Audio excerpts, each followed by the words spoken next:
भगवान श्री कृष्ण के मथुरा गमन के पश्चात श्री राधा जी एवं गोपियों की दशा कैसी रही, इसका वर्णन पूज्य श्री भाई जी हनुमान प्रसाद पोद्दार जी ने बहुत ही सुंदर तरीके से किया है। लेकिन यह प्रसंग काफ़ी लंबा होने के कारण हम इसे आपको एक साथ न सुनाकर अलग अलग हिस्सों में आपके साथ इसे शेयर करेंगे। अगर आप भी इस रस का आनंद लेना चाहते हैं तो हमारे साथ जुड़े रहिए। सच्चिदानंद घन परमात्मा भगवान श्री कृष्ण की वृंदावन लीला अति मधुर है, आकर्षक है, अद्भुत और अनिर्वचनीय है। वह सभी कुछ विचित्र है। चराचर सभी प्राणी श्री कृष्ण प्रेम में निमग्न हैं। उनमें भी गोपियों का प्रेम तो सर्वथा अलौकिक और अचिंत्य है। नंद बाबा और यशोदा मैया की हालत तो विचित्र है। वे गुमसुम पड़े रहकर श्याम सुंदर की याद में तल्लीन रहते हैं। जब से भगवान श्री कृष्ण मथुरा चले गए तब से नंद और यशोदा दोनों अपने तन मन की चिंता से रहित होकर अनमने से रहने लगे। उनका हृदय रसहीन हो गया और शरीर पाषाणवत। उनकी आंखें सूख गई और वे अपलक मधुवन की ओर निहारते रहते। उनकी जटाएं बढ़ गईं और केश आपस में उलझ गए।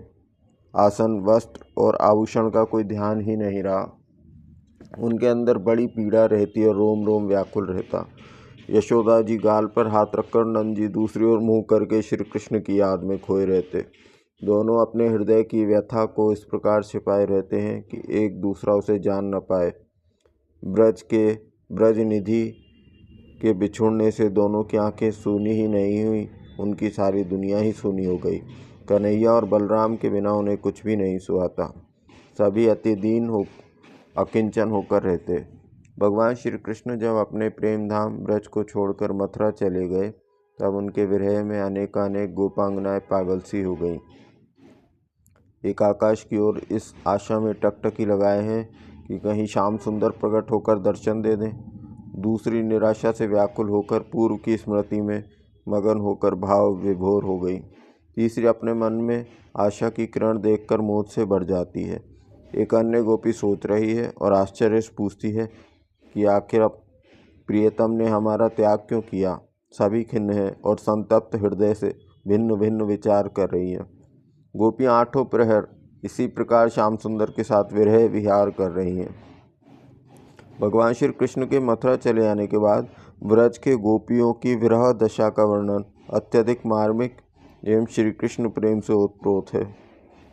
गोपियाँ अकेले में या समूह में अथवा श्री राधा जी के साथ जब भी रहती तब उनके वार्ता का विषय रहता एकमात्र श्री कृष्ण चर्चा। ऐसे ही एक वार्ता में एक गोपी कहती हैं, सखी श्याम सुंदर के बिना तो एक क्षण भी अच्छा नहीं लगता है। एक एक पल युग के समान व्यतीत होता है, फिर भी यह अधम प्राण नहीं निकलते। उनका बोलना चलना आने आने का स्मरण होते ही हृदय आनंद से भर जाता है और नव निकुंजों में उनका मनोहर मिलन तो कभी विस्मरण होता ही नहीं है। मेरे हृदय में जो विरह अग्नि जल रही है उसको मैं किससे कहूँ और उसे कैसे समझाऊँ। समझाने पर भी वह बिना अनुभव के से कैसे समझेगा, कैसे इस पर विश्वास करेगा। वह इसका विपरीत अर्थ निकालेगा। इसलिए किसी से कहने में कोई सार नहीं है। जगत में ऐसा कौन है जिससे जिए कि यह जलन ही जल जाए, मिट जाए। हाँ, यदि शाम रूपी अमृत जल मेरे ऊपर आकर बरस जाए तभी यह अग्नि बुझ सकती है, यह संताप जड़ से मिट सकता है और हृदय से आनंद रूपी अमृत का श्राव होगा। गोपी फिर कहती हैं, शाम रूपी में कब आकर बरसेंगे, कब यह अमिलन संताप मिटेगा और यह विरह ताप नष्ट होगा। कब मेरा मन रूपी मयूर नृत्य कर उठेगा जिससे हृदय में आनंद का पारावार नहीं रहेगा। कब मेरा चातक रूपी मन खिल उठेगा जो शाम रूपी स्वाति के जल के लिए लालायित है। शाम मिलन के अतिरिक्त मेरा मन कुछ भी नहीं चाहता है। मुझे कुछ भी अच्छा नहीं लगता है। शाम से मिलन का रस ही सच्चा रस है और यही जीवन में सरसतर है। श्री राधा जी एक गोपी से कहती हैं, सखी मेरा हृदय तो वज्र के समान कठोर है। श्याम सुंदर के विरह में इसमें क्षण क्षण में आलोड़न होता रहता है, परंतु यह विदीर्ण नहीं होता। सच में जगत में जल के प्रेम को मछली ही जानती है जो उससे बिछुड़ते ही प्राण त्याग देती है और अपनी रक्षा के लिए इधर उधर भी नहीं देखती, किसी से कोई अपेक्षा नहीं करती और आंखें बंद करके पड़ी रहती है। मेरा हृदय तो प्रेम से रिक्त है, इसलिए मेरे प्राण नहीं निकलते। यद्यपि श्याम सुंदर की विरह वीणा विरह पीड़ा हृदय में अत्यधिक है और यह पीड़ा उत्तरोत्तर बढ़ती रहती है। सखी, मेरे मन में यह आया कि इसका एक और कारण है जिससे मैं ऐसा दुख को सहन कर लेती हूँ और मरना ही भूल गई हूँ। वह श्याम सुंदर मथुरा जाते समय कहकर गए थे कि मैं फिर तुम्हारे पास आऊँगा।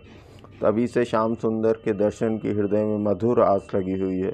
उनके दर्शन से मेरे मन को अनुपम सुख मिलता है और मुझे सुखी देखकर प्रियतम के हृदय में सुख का समुद्र लहराने लगता है। वे प्रियतम श्याम सुंदर इस सुख से वंचित न हो जाएं, इसी कारण से यह कलंकी प्राण मेरे शरीर से निकलता नहीं है। तभी भाव बदलता है और वे कहने लगती हैं, श्याम सुंदर, तुम्हारे विरह का यह दुख सुख का ही एक रूप है जो विविध भावों के अनुरूप कभी हंसाता है, कभी रुलाता है। हे रसिक शिरोमणि श्याम सुंदर, जब तुम्हारी रसमयी स्मृति होती है तब प्रेम सुख की सरिता प्रवाहित होने लगती है जो सभी मर्यादाओं का त्याग कर देती है। और जब अमिलन की दुखद भावना मेरे मन में आती है तब अत्यधिक दुख रूपी अग्नि प्रकट हो जाती है जो तन मन को जलाती है। और जब मन एकाग्र होकर प्रियतम सच्चिदानंद रसराज श्याम सुंदर का स्मरण करता है तब आनंद का ऐसा अमृत सिंधु उमड़ता है जिसमें समस्त दुख तिरोहित हो जाते हैं। और जब मन में प्रत्यक्ष दर्शन की लालसा उत्कंठा जागृत होती है तब इतना विरह संताप उठता है कि सभी सुख पलायित हो जाते हैं।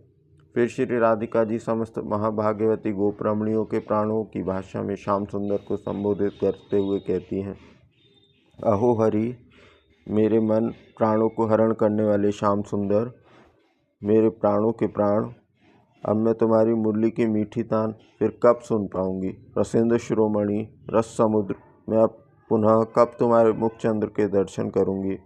समस्त लोक कुल लज्जा का परित्याग कर कब मैं नवनीरद नील श्री विग्रह का स्पर्श प्राप्त करूंगी। मेरे नेत्र कब पुनः निहाल होंगे।